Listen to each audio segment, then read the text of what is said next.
are hearing is students reading Tibetan aloud in classrooms. They say that these boarding schools are being forcibly run, that the kids are not being able to study traditional Tibetan education. These children have been sent to re-education schools where they are brainwashed. Once there, these children have to take a compulsory course in the matter of fact.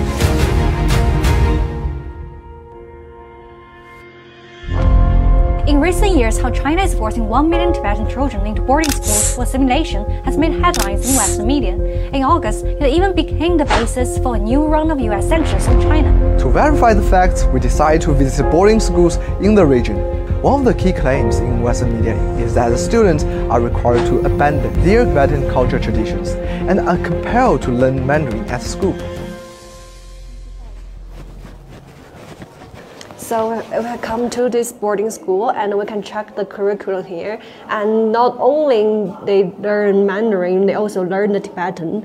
And we can see every day they got Tibetan classes, and it's actually more than the number of the Putonghua classes. So we got this classroom. It looks they are teaching Tibetan. Let's check it out. 老师你好，你们在上什么课呀？藏文课。藏文课。哦。来拍一下吗？可以可以。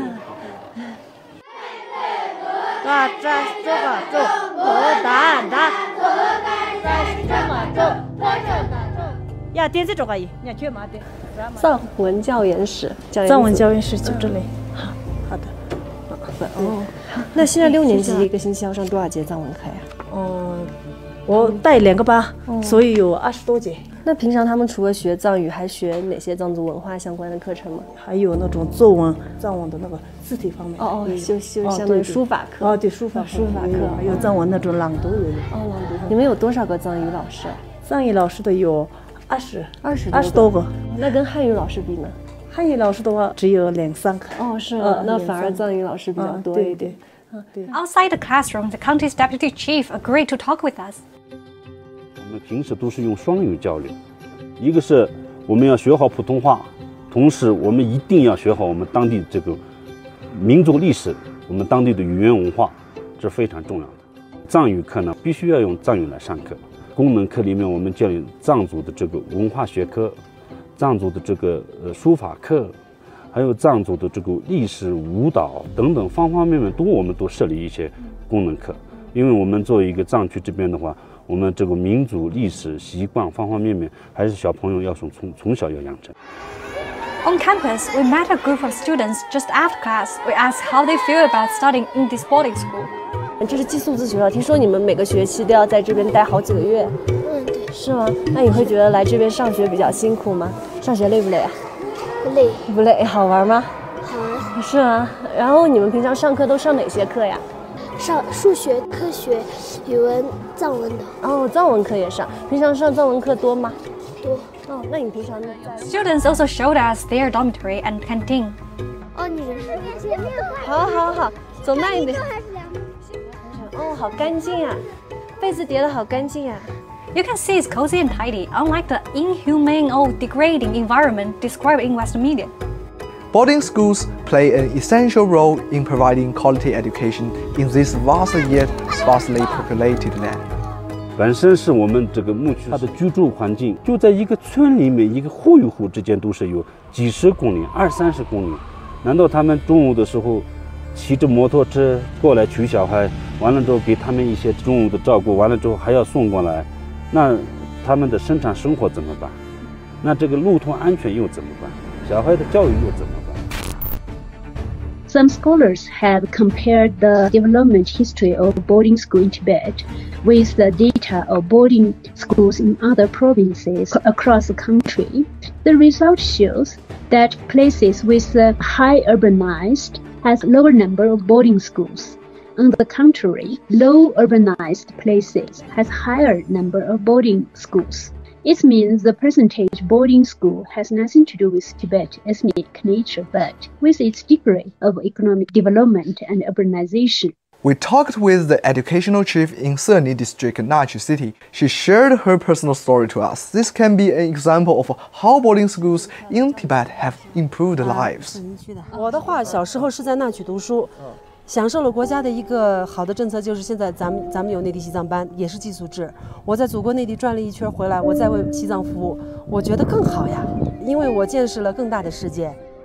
出去了之后是更加热爱自己的祖国。我们何其有幸生在这样的国家里面，享受这样的教育资源。西方媒体一个很大的一个关注哈，平时在看到的时候，他们会觉得是这个中国共产党在强制同化藏族的同胞，就要把他们汉化。可能我们这边农民要种田，牧民要放牧，要有工作，那他们的子女，国家说，哎，你别花钱，你放心，你把孩子交给我，我吃穿教育我全部都给你包圆了。我实在是无法理解这个东西为什么能成为一个被攻击的对象，我觉得非常奇怪。那欧洲为什么精英教育恰恰搞的是寄宿制教育呢？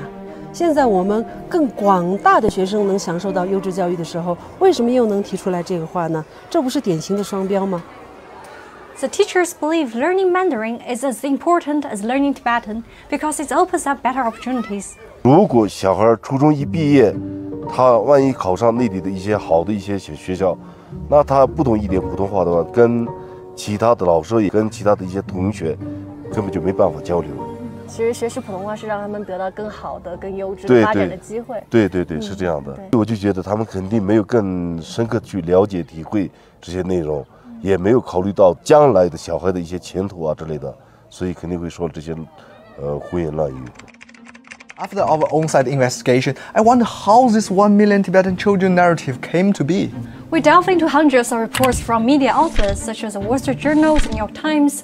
It turns out they heavily rely on anonymous sources or single personal stories from people outside the region. Take, for example, the New York Times.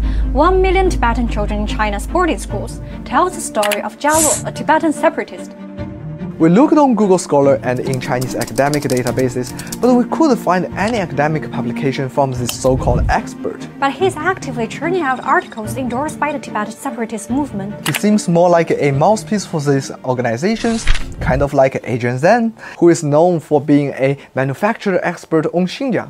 We traced the story back to a 2021 report from the US-based separatist movement organization, the Tibet Action Institute. The poorly researched report relied entirely on confidential sources, anecdotes, and interviews with a few individuals to conclude that boarding school is a bad thing. They estimated that 800,000 students are in the boarding school, thus these students are all going through forced assimilation. Despite these substantial deficiencies, the story gained traction thanks to outlets like Radio Free Asia and eventually made its way into mainstream Western media. This is a secret channel we've debunked time and again, a poorly researched report that is whitewashed by the propaganda machine of the US government like RFA, and then it becomes a news source for mainstream media like the New York Times. This narrative has now become the basis for the US State Department to impose sanctions on China.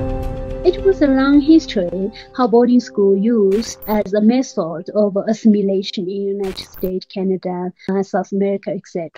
So it is easy for people whose knowledge about China merely from media to be misled by those who use Tibet and Tibetan as a hot topic for their political propaganda. I would recommend hearing voices from those who themselves had experience as boarding school students.